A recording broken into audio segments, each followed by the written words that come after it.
télévision Futur Média mbokk yi jërë ngeen jëf nuyu nañu leen bu baax a baax sant leen gërëm leen dellu amaan mbégte àndaat ak yéen ci soir d'info tey ñu ciy dalal Amar Thioune mooy président bu mouvement authentique national africain Amar ñoo ngi leen nuyu bu baax a baax am mbégte dalal la ci soir d'info ci télévision Futur Média. jërëjëf sëñ Ndiaye maa ngi lay nuyu aussi di la ziar di nuyu bépp en tout cas téléspectateur de si télé bi et puis permettez-moi juste balaa ñuy door ma delloo njukkal jigéen ñi si octobre rose bi ndax bari na ay suñu ay jigéen suñu ay maman yoo xam ni peut-être ñoo ngi confronté wu si cancer boobu nga xam ni mooy cancer du sein ou du l'utérus te ñu war leen jël en charge ma leen dellu njukkal bu baax a baax di leen nuyu di leen ziar et puis di leen sargal aussi. muy message bu baax bu am doole bu fort boo lancé di ci sargal ak a masaw bépp jigéen boo xamante ne ji dund nga wala yaa ngi dund wala nga am mbokk moo xamante ne ji mi ngi dund cancer bu mu ci mën di doon cancer du sein cancer du col de l'utérus bu mu ci mën di doon ndax du benn bu ci baax. donc damay joindre ci message bi nga lancé ngay président bu mouvement authentique national africain ñu war a waxtaan ak yow ci tolluwaay yu réew mi waaye ci élection législative yi nga xam ne moom la ñu dëdmal muy élection législative anticipée ci kanam tuuti daañu ànd ak yow nga leeralal ñu mouvement bi kañ la li ko tax a jóg c'est un mouvement politique ndax c'est un mouvement citoyen lu mu ci mën di doon mais bala ñuy sore ñu taxaw tuuti ci actualité réew mi démb ak bërki démb dégg nañu ay mbiri yoon dégg ay nit ñu fay convoqué ñii dem ba naan délit d'opinion moo leen fa yóbbu su ma ko waxee damay junju kaawu Cheikh Yérim Seck junju kaawu Bougane Gueye Dany lu ko jiitu am na kuñ naan Kader Dia di chroniqueur bu nekk ca des médias de manière générale coow li d'abord nan nga ko gisee. non coow li man je pense que ni li fi am. bon d'habitude man affaire justice en général du ko commenter mais comme que ay faits d'actualité la dañuy rappeler rek cadre bi nga xam ni moom moo war a tax ñun ñu mën a dëkkandoo. vivre ensemble boobu ñu mën ko am. ndax c'est vrai que article 80 bi ñu bari ñoo ko doon dénoncer depuis toujours. naan dafa nekk article boo xam ni day poser problème ci liberté d'expression. mais liberté d'expression aussi ça ne veut pas dire que ni dañu war a wax lu nu neex mais li ma xam ni mooy que ni les journalistes en tout cas war nañu am protection boo xam ni ñoom day nekk kiiraay boo xam ni aussi parce que kooku aussi c'est un pilier de la démocratie. ça c'est important. beneen bi ci des mooy que ni tey gis nañu c'est vrai que ñi ñu jàppoon ñëpp libéré nañ leen. ça veut dire quoi ça veut dire que ni man jàpp naa ni justice bi. de manière indépendante def na liggéeyam libéré na leen j'espère que noonu la mais en tout cas ci li ma mën a xam mooy lépp loo xam ne war nañ ko mën a seq ñun fii suñu réew nañ ko seq si jekk ak teraanga. te lépp lu ñuy wax aussi nañ ko def mais aussi lépp loo xam ne dafa jëm ci mbiru réew mi buñ ciy wax. na am fu ñu ko teg ko foo xam ne lu wóor la lu leer la parce que aussi ñun ñuy sànnante ay xeer am lu njëriñ ak askan wi leen amal njëriñ mooy ñu def ay propositions concrètes ci li nga xam ne moom mooy changer dundinu sénégalais yi ñu xam ni seen i vie dana mën a améliorer wu tey pauvreté bi reculer insécurité bi nga xam ni moo fi nekk ci dëkk bi mën a reculer et en même temps ñu mën a aussi maîtriser ensemble lépp li nga xam ni mooy jëmale Sénégal kanam. mais est-ce que liñ ci daj yëpp liñ ci wax yëpp fi mu yegg si convoqué nit ay garde à vue téye leen ci ay diffusion fausse nouvelle mujj gi kenn ki ñu classé ko sans suite délit d'opinion est-ce que waroon nañoo mën a yegg foofu kilifa wax na muy premier ministre am nañu génn ñoom contraire ba la ñu gis wax ko est-ce que waroon nañoo mën a yegg ci di leen convoqué di leen woolu ci yoon di leen garde à vue ba tey di mujj ak ñoom fi ñuy mujjee est-ce que oyoful. man jàpp naa ne du caagi ni dañoo contre. mais c'est la manière de présenter les choses parce que aussi réew dafa am lu ko tënk te ñun bu ñuy wax surtout am na ñoo xam ne ay kilifa bu ñuy wax dañuy xam ni ñoom waxuñu pour ñoom kese dañuy wax pour Sénégal te seen kàddu dafa am portée. loolu moo tax effectivement il faut faire très attention après maintenant sur qualification fait yi man xam naa ne man moo en tant que militant des droits de l'homme ay histoire au délit d'opinion je suis toujours contre. donc ça c'est une position de principe. boo xam ni man pour man nit ñi dañu war a mën a wax li nga xam ne mais nañ ko teg ci yoon. nañ ko rafetal. parce que aussi réew mi mënu tax a jóg c'est ça et puis bari na ñoo xam ne parce que dogguma la mais bu doon par exemple diffamation wala injure publique offense au chef de l'État loolu xëy na xel wares na koo mën a nangu mais délit d'opinion nee nga lii moo am ku génn ne loolu nga wax amul.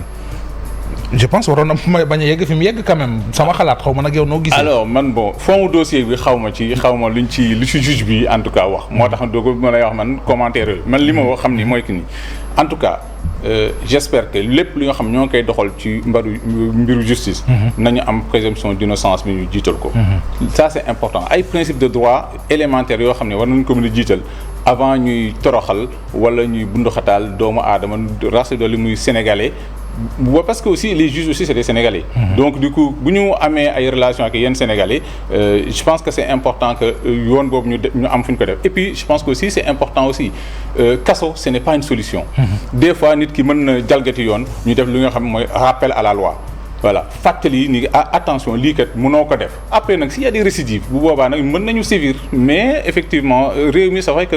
toll na foo xam ni on dit beaucoup de choses. te c'est important quand même ñu cadrer ko. Parce que sinon ça va devenir un peu n'importe quoi te loolu vraiment baaxul suñu réew baaxul suñu image réew mais même ñi nga xam ne ñoom ñoo koy def seen image aussi da ciy tilim donc du coup man en tout cas j'appelle toutes les parties à la retenue. waaw te aussi ñu bàyyi justice bi à chaque fois muy def liggéeyam mais en même temps ñu xam ni aussi la liberté d'expression c'est un droit fondamental. mais dafa war ko mën a préserver. dafa am lu ñuy ñaawlu ci defin yi parce que régime bi fi jógee muy Macky Sall ak ñi mu àndaloon ñu bari dañ leen doon wax ne dañuy jël justice bi di ko instrumentaliser di ko xeexee ñii ñëw mu di Diomaye Faye ak Sonko. ci lu matul juróom-benni weer tey boo doon wàññi nit ñi dem kaso ndax la leen fa yóbbu ñoomam du ñoom ñun xamuñu mais li ñu xam mooy ñi dem kaso bari na ba sax am ñuy jóg ci ne rupture bi ñu doon wax ci côté boobu moom gisaguñu ko. waaw xam nga man li may jàpp. mooy c'est vrai qu'il y a les faits. mais il y a aussi mën nañ jël les discours le ministre de la justice keroog bi ñu ko interpellé bi ci présentation budget état bi bon il a dit que ni moom. Il respecte la présomption d'innocence et il laisse les juges faire leur travail léegi nag li ci am ba des. mais c'est le contraire de ce qu'Ousmane Sonko avait dit quand même. Voilà bon après. Je ne sais pas ce qu'il avait dit Ousmane Sonko. Grand Théâtre dane ministre de la justice woo na ma ne ma lii ak lii ak lii ak lii. kooku liñ ci mën a jàpp mooy ministre boo xamante ne ji da ngay doxee wala tëddee njaaxaanaay baa ngay def li la war ñu bari dañu gis contraire li mu waxoon. voilà xam nga bon voilà bien xam nga président du parti mën na am lu muy wax mais en tout cas man li ma jàpp mooy ki nga xam ni c'est lui qui représente le pouvoir régalien. muy le ministre de la justice. li mu wax. ñu dégg ko ñëpp. man moom laa jàpp comme kiiraay comme référence et je pense que loolu lu am solo la te aujourd'hui effectivement ñi ñu jàpp. Certainement il y a une enquête qui a été diligentée bàyyi na leen je ne sais pas pourquoi donc du coup mënuma ci sore mais en tout cas li may wax man damay nekk sur position de principe en tant que républicain la présomption d'innocence c'est important la liberté de la presse la liberté d'expression il faudrait que loolu ñu mën ko préserver dans ce pays pour que suñu démocratie mën a gën a dund daal ci weneen wàll reddition des comptes gaañe ñi ngi ci régime bi diggee woon na ko avant mu ñëw ba ñuy wut nguur gi ñi ngi ci am ñuy ragal mu mujj ci règlement de compte li jot a xew xëy na yaa ngi koy suivre ñu bëggoon ci am sa xalaat. Reddition des comptes je trouve que dañ ci coow lu bëri mais alalu réew mi man sur le principe de redevabilité ñu wax redevabilité ça veut dire que bu ñu la dénkee alalu réew mi du sa alal donc c'est normal que nga rendre compte d'ailleurs je ne comprends même pas maanaam boo jëlee PSE bi tey première phase bi presque 9 000 milliards la jusqu'à présent on n'a pas un bilan tangible boo xam ne mën nañ ko teg xam lan moo ci la PSE bi lan ci def comment ça a été dépensé ak ça deuxième phase bi presque 14 000 milliards am nga loolu booy gérer ça veut dire que à un moment donné day jeter aussi ay doute ci li nga xam ni sincérité bi nga xam ne moom la ñuy doxal loolu moo tax lépp loo xam ni état nu muy doxee war nañu de plus en plus ñu intégrer en tout cas si suñuy doxalin les évaluations et les contrôles du ñu xaar à la fin des processus pour mënu nañ ko intégrer voilà échelle par échelle étape par étape à chaque fois ñu contrôler vérifier ba xam xaalisu askan wi fu ñu ko dugal est-ce que foofu noonu la mais aussi képp koo xam ni aussi jël nga xaalisu askan wi def ci loo xam ne du su noonu mais tu dois rendre des comptes c'est normal loolu moo tax mais après comme je dis toujours nañu def attention voilà nañu def attention parce que ñu ni neen la parce que aussi xam nga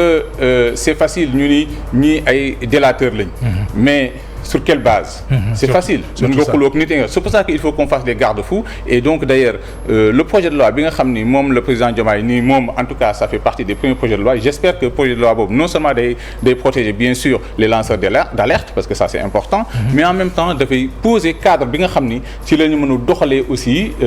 ce type d'initiative yoo xam ni c'est salutaire. nga junj loo xam ne muy lanceur d'alerte déjà suñu réew xamu ko.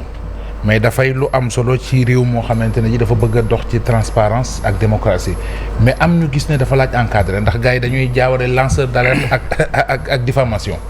tout à fait loo xam nga loolu moo tax ma dellu si moo tax j'ai bien précisé. mu wax affaire lanceur d'alerte. parce que c'est un principe effectivement boo xam ne dañ ko war a encadrer parce que lu tax parce que bana loo xam ni peut-être nit ñi xamuñu ko mais ñi nga xam ne ñoo ko teewee gis ko war ko mën a dénoncer. nañ ko dénoncer fi ñu ko war a dénoncer mais parfois aussi day am loo xam ni loolu lay wax une chape de plomb. Voilà parce que da ngay nekk ci environnement boo xam ni du la permettre yow nga mën a dénoncer li nga war a dénoncer. Parce que tout simplement tu es tenu ainsi de suite. wala nga dénoncer lu la wóorul. Et en même temps parfois aussi tu peux être soumis au secret professionnel. Parce que loolu aussi day am. parce que xam nga booy liggéey par exemple ministère des finances et tout ça tu es soumis au secret professionnel. Donc am yu bari yoo xam ni peut-être que yow da nga naan li jàpp ni lii kat man xam naa ne du yoon mais peut-être mënu ma ko dénoncer. Donc du coup loolu bu ñu ko defee c'est salutaire mais il faut vraiment ñu encadrer ko de manière claire par des règles juridiques claires ba nga xam ni là aujourd'hui on a le parquet financier mais aussi le procureur de manière générale peut s'autosaisir justement ces questions yooyu et ça c'est important pour la confiance des citoyens. Parce que citoyens yi aussi ñoom war nañu mën a am confiance ci ñi leen di diriger. Avant même ñuy wax partenaires parce que soo déggee li ñuy wax naan les partenaires internationaux. Mais les partenaires internationaux mais c'est après. D'abord le Sénégalais. Sénégalais ils ont le droit de savoir. Et c'est pour ça que man j'ai apprécié en tout cas à mon juste niveau cette présentation-là mais je l'avais déjà dit moi sur les comptes j'avais déjà dit et j'avais écrit bi le président Diomaye defee sa prise de fonction je vais adresser un courrier pour rappeler aussi les problématiques parce qu'effectivement man bi ma analyser chiffres yi je savais que les chiffres ne révélaient pas forcément la réalité parce que il y avait beaucoup quand on regardait l'architecture du budget bari woon na ay pàcc yoo xam ni kenn dugal ko ci woon est-ce que c'est des omissions est-ce que c'est des mensonges? Je ne sais pas. Mais en tout cas, moi j'avais relevé ça et je savais qu'effectivement ce budget n'était pas complètement sincère. Il manquait aussi des éléments yoo xam ni tey ça on nous le prouve. En tout cas. ci falsification yi ñu wax ci chiffres rek yooyu. Voilà bon je ne sais pas man si c'est des falsifications ou pas parce que xam nga falsification on donne un avis. Voilà man li ma wax ni mooy que ni. En tout cas chiffres yi nga xam ni moom la ñu Moustapha Ba à l'époque présenté dans le cadre de la loi de finances. Moi j'étais persuadé que c'était pas les bons chiffres. Est-ce qu'il n'avait pas les bons chiffres, ses services n'avaient pas fait correctement le travail? Est-ce que c'est des omissions? Est-ce que c'est autre chose? Ça, je ne sais pas. Peut-être que l'avenir nous dira. Mais en tout cas, aujourd'hui, c'est une démarche salutaire parce que sama mag ju baax ji Alioune Thioune dani démb dama doon waxtaan mu ne ma wuy géej boo bëgg a xam est-ce que xóot na wala xóotul doo jiital sa tànk da ngay wër et donc c'est important effectivement quand tu prends un pays d'analyser, d'auditer, de regarder quelle est la situation exacte de ces pays avant pour avoir au moins un point zéro à partir duquel on peut progresser. Et je pense que ça, c'est salutaire et vraiment, sérénité boobu, c'est pas toujours facile quand on arrive au pouvoir, notamment dans le contexte dans lequel majorité bi tey actuellement agsi na ci pouvoir bi. Donc loolu yombul. Donc loolu courage la laaj parce que aussi en face nit ñi toog ñu di xool mais il faut que ñu def ko de manière raisonnable de manière aussi avec discernement mais aussi avec efficacité dans le seul objectif de servir le pays. Très bien Amar Thioune ñoo ngi jëm ci élection législative anticipée muy le 17 novembre yow nga jiite benn mouvement boo xam ne ñu ngi ko tuddee mouvement authentique national africain laaj bu njëkk bi mooy ndax da ngeen di bokk ci élection législative yi ñu jëm bu dee waaw ndax da ngeen di ànd ak coalition wala ndax yéenay dem ak seen cëggal guy. Alors ñun effectivement si législative yi ñu dëgmal ñun on est un mouvement citoyen effectivement à base aujourd'hui on est ni encore structuré en parti politique ou autre peut-être que maintenant mais en tout cas mais ñi fa nekk Sénégal moo leen ñor te ils sont présents dans tout le territoire national et dans la diaspora donc du coup wane nañu ko parce que ci présidentielle yi. mouvement bi kañ la juddu. ci avant présidentielle yi di passé si le juddu mais on avait réuni nos parrainages. mais kon liir la ba léegi. voilà waaw liir la mais liir la. si je comprends bien c'est en 2023. voilà c'est en 2023. mais comme ni ñuy wax un enfant qui a les mains propres. voilà il peut manger avec les adultes. mën na lekk ak ñoo xam ne. xale bu loxoom setee mu bokk ak. mën na bokk ak ay mag. donc du coup ñun et puis bon li ñu tax a jóg ñun mooy Sénégal rek. c'est-à-dire que dañuy xool li nga xam ni fa la Sénégal am njëriñ amal na njëriñ Sénégal ñu taxaw ci ànd ci. c'est la raison pour laquelle ñii bu ñu xoolee environnement bi bu ñu xoolee contexte bi nga xam ni moom la ñu nekk tey aujourd'hui effectivement nous avons décidé ñun en tout cas en conscience d'appeler à voter pour la liste PASTEF sans contrepartie. Oui, sans contrepartie donc il faut que les choses soient très claires de ce point de vue là négocier wu ak ñoom wala waxtaan ak ñoom ainsi de suite man ñun lu ñu ñor mooy le Sénégal parce que aussi on a besoin de stabilité on a besoin également que les réformes nécessaires yi nga xam ni war nañ ko mën a def ñu mën ko voter Assemblée nationale pas li nga xam ni si fin wu 14e législature bi moom la ñu won Sénégalais yi moo xam ni loo xam ni lu ñaaw la xuloo xeex je trouve que c'était déplorable parce que man mi nga xam ni damay je voyage beaucoup à l'international di rencontrer yeneen naatango yeneen réew des fois damay rus ci li nga xam ni moom noonu lay samay réew di doxale ça veut dire nag que ni il faudrait que effectivement ñu mën a taxaw am benn assemblée nationale boo xam ni d'ailleurs je regrette que on ne parle pas assez du rôle du député parce que loolu war nañ ci def pédagogie parce que nit ñi dañuy yaakaar ne boo nekkee député da nga ñëw assemblée nationale rek tàccu boo nekkee majorité boo wax nga d'accord alors que ce n'est pas ça député diw la voilà je pense que loolu moo war a soppeeku ñu xam ni yow buñ la falee dañ la fal ak benn pouvoir boo xam ni population bi moo la ko jox te moo la yóbbu assemblée nationale loolu nga war a défendre askan wi même si effectivement cohérence bi nga xam ne woowu nga war a am ci ñi nga xam ne fa nga bokk réfléchir ko parce qu'il y a des disciplines de parti yu war a am effectivement parce que sinon après c'est la poire d'empoigne voilà mais une fois que bu ñu waxee discipline de parti ba pare ça n'empêche pas que à l'intérieur ñu mën a am ay discussions des échanges yoo xam ne y compris dans le bureau de l'Assemblée nationale même dans les commissions loolu dafa nekk loo xam ne lu am solo la et je pense que j'espère vraiment que désormais composition commission yi nekk biir Assemblée nationale dana refléter effectivement réalité réew mi pour que nit ñi mën a ñëw et aussi opposition bi nga xam ne moom moo nar a ñëw suba si Assemblée nationale mu nekk une opposition responsable dafa nekk pour régler des comptes voilà mais dafay dem parce que tout simplement dafa bëgg aussi que réew mi jëm kanam aussi les projets de loi il faut les porter les propositions de loi il faut les porter et donc loolu pour njëriñu askan wi la. dama jàng fan yële ci ginnaaw benn communiqué bu mouvement bi def ngeen cey wax renforcer la rupture le 17 novembre ci naka. Ouais, renforcer la rupture ci naka d'abord sur la bonne gouvernance chose que important parce que réew mi bu ñu xoolee xam nga li ma doon wax noonu sànq rek ça veut dire boo gisee PSE bi tey amuñu évaluation bu leer boo xam ne war nañ ko mën a teg loolu ça c'est pose un problème la bonne gouvernance c'est quoi la bonne gouvernance aussi c'est regarder la réalité boo jëlee TER bi tey ñun la TER bi 1000 milliards lañ ci def pour 35 kilomètres ça pose problème moi je suis mouride mais Ila Touba bi bu ñu ci defee 400 milliards wala 500 milliards quand même il y a pas d'obstacle majeur parce que bon man xam naa territoire yi je connais les grands investissements parce que j'ai géré de grands projets internationaux en matière d'aménagement du territoire donc du coup xam nañ ni foofu noonu c'est en tout cas je mets des guillemets enfin il faut se poser des questions quoi donc ça veut dire qu'il y a un problème maanaam li ñu ne moom lañ def ci xaalis daal dafa tey sa xel daal man li ñu fa def ci xaalis ak réalisation ñu ci def dafa tey sama xel donc du coup loolu war nañ def mais l'autre chose c'est que ñu jël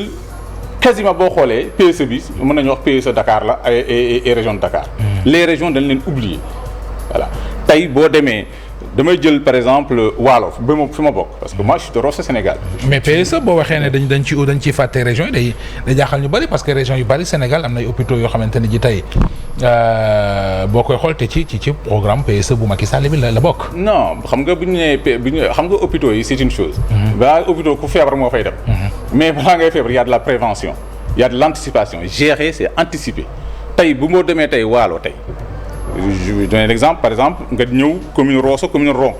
aujourd'hui nga dem tey casier Mbundoom casier Ronk casier Thiagar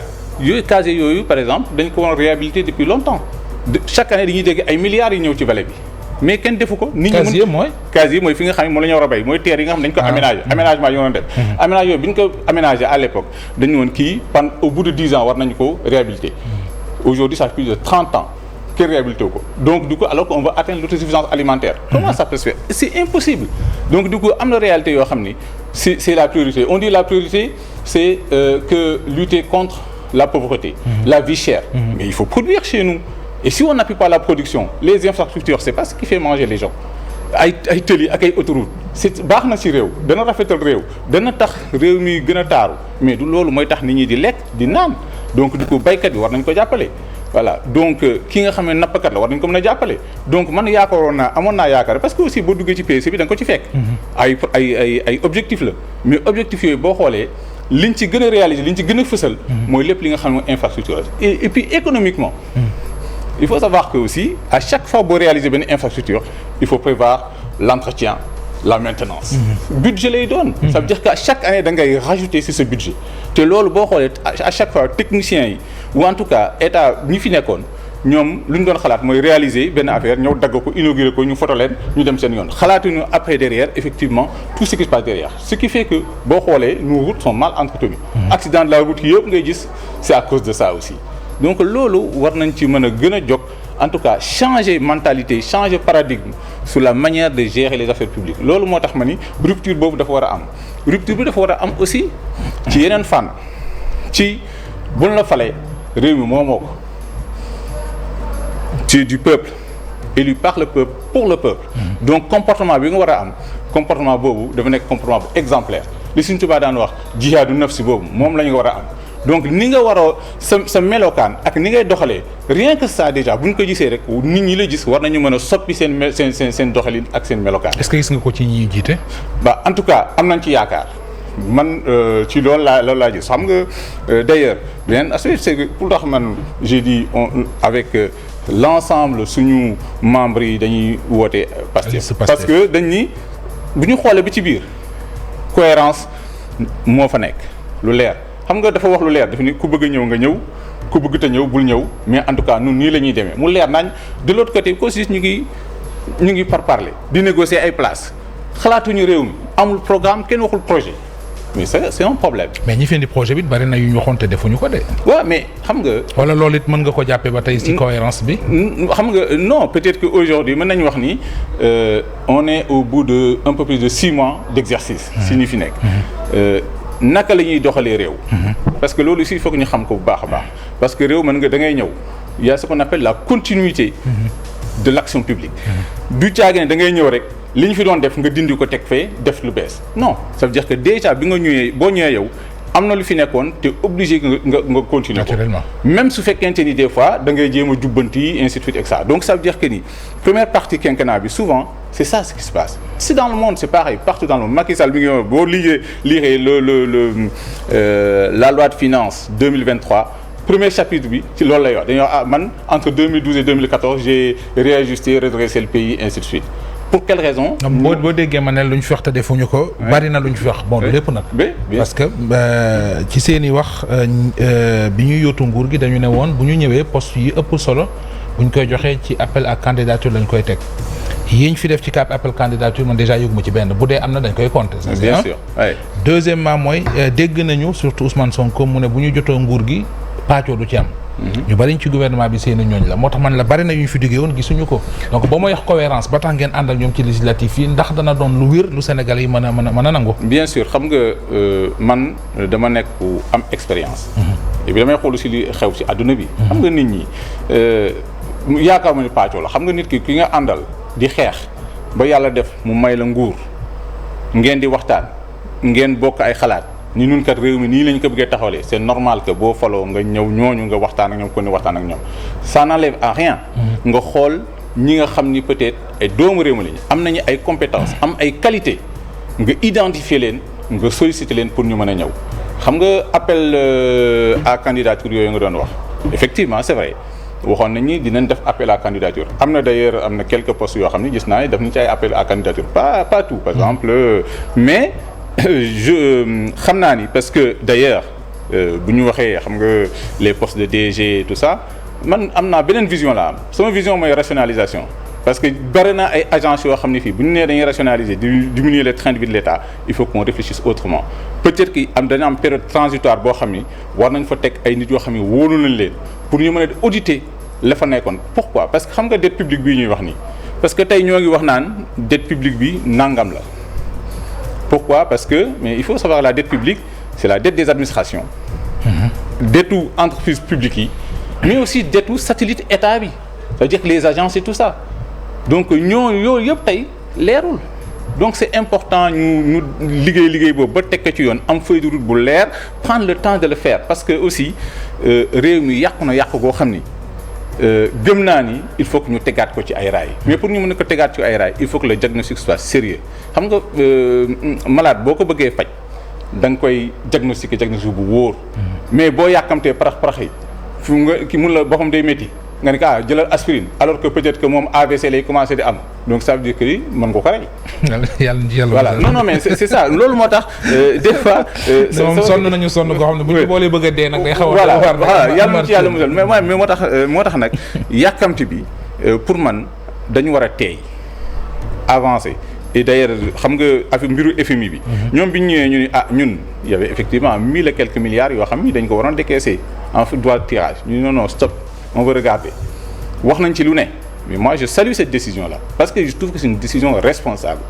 pour une bonne raison parce que les pays yi nga xam ne ñoo lay jox xaalis di ñu lebal mais ñooñu seen intérêt bopp rek la ñuy def xooluñu intérêt Sénégal très bien voilà bon waxtu wi dab nañu malheureusement looy tàggoo en quelques 30 secondes rek en 30 secondes dama bëggoon wax rek nii bari na ay réformes yoo xam ni war nañ ko mën a def ci réew mi pour réew mi jëm kanam te emploi wu jeunes yi war nañ ci gën a mën a taxaw rapidement parce que jeunes yaa ngi dee ci àll bi te loolu lu ñu war a def mooy nit ki balaa nga koy jox chaque fois muy di ko may jën jàngal ko nu muy nappee am nañu par aujourd'hui tey 164 milliards yoo xam ne ñoo ngi koy def ci les bourses aux familles nañu créer des plateformes de financement yoo xam ni les familles dañ ci mën a génn il y a 700 milliards yoo xam ni aussi ñoo ngi koy mobiliser dans d'autres programmes notamment sur les subventions et tout ça au lieu que mais subvention bi war nañu xoolaat leneen def par exemple un système de péréquation les plus riches qui consomment de l'énergie à fond doivent payer plus cher que les pauvres c'est pas normal que ñuy subventionner que ñëpp di si bénéficier parce que aussi c'est ça la réalité. mais subvention ciblée nga bëgg a wax loolu bu ñu ko andee fii Sénégal mënuñu ko def. non si noo koy ciblé noo koy contrôler. noo koy contrôler parce que aujourd'hui ñi nga xam ñooy fayee ko ay millions 5 millions 6 millions 10 millions par mois on les connaît on les identifie voilà et ñooñu aujourd'hui ils payent le même prix du kilowattheure que ki nga xam ni baykat la wala nappkat la c'est pas normal donc à un moment donné war nañu am un système de péréquation boo xam ni mooy permettre effectivement au lieu que ñuy dem di lebi pour def ay subventions au moins nous organiser suñu réew en interne donc ça c'est ay idées la yoo xam ne war nañ ko mën a am bu ñu amoon gënoon am jot dinaa gën a mën a développer des propositions concrètes yoo xam ni on a la capacité endogène de maîtriser son endettement et de pouvoir justement développer notre pays aller de l'avant beaucoup plus rapidement et beaucoup plus sereinement en tout cas que li nga xam ni moom la ñu tàmm di def depuis les indépendances mu war a changer voilà et puis à part ça vraiment permettez-moi di nuyu aussi sur cette période-là parce que j'ai perdu ma mère il y a pas longtemps mais am na sama yaay yu baax mère Mbouna Diaw Rosso mère Absatuli mère Fanta Sekwad ñoo xam ne ñoo nu yar aussi parce que suñu engagement politique aussi foo la jógee donc du coup on continue aussi à faire ce même là donc bari na ay mag ñoo xam ni ñoo nu encadré ñu ànd et puis j'appelle le département de Dagana en tout cas ñu taxaw parce qu'on a toujours eu de grands élus et il est temps que aujourd'hui que la donne change que la jeunesse taxaw pour que département bi gis boppam en tout cas ci législative yi di ñëw et parce que ça c'est important pour moi et que également qu'on donne une majorité franchement au président Diomaye et au premier ministre Ousmane Sonko. maa ngi lay gërëm bu baax Amar Thioune. merci beaucoup yow la ñu àndaloon ci Soir d'info fàttali téléspectateurs yi ne mooy président bu mouvement authentique national africain liñ fi waxtaanee bari na sant ko gërëm ko moom suñu yaay jooju mu ñu tàggee ne génn àdduna bu yàggul di ko ñaanal rek suñu borom xaare ko àjjanam oyofal suuf ci kawam teelu ko malaaka yërmande naka noonu it suñu naataango bi ñu doon liggéeyal fii di Pape Sylla nekkoon ci équipe bi nga xam ne ñoo doon gérer wàllu son ci télé bi moom it suñu borom moom ko ñu di ko jaale ay mbokkam di ko masawu di leen masawu kon di ñaan suñu borom fi nga xam ne fa la jëm na ko gënal foofu fi mu jógee moom Pape Lamine Sylla doonoon ku baax ku amoon yitte un jeune muy lu metti waaye sunu borom moo ko bëggee noonu yàlla na ko yàlla xaare àjjana muy moom di ñim fa fekk ak ñi ko fa nar a fekk ci kanam tuuti mbokk yi naa ànd ak yéen ci xibaaru timis yi ci télévision Futurs Médias jërë ngeen jëf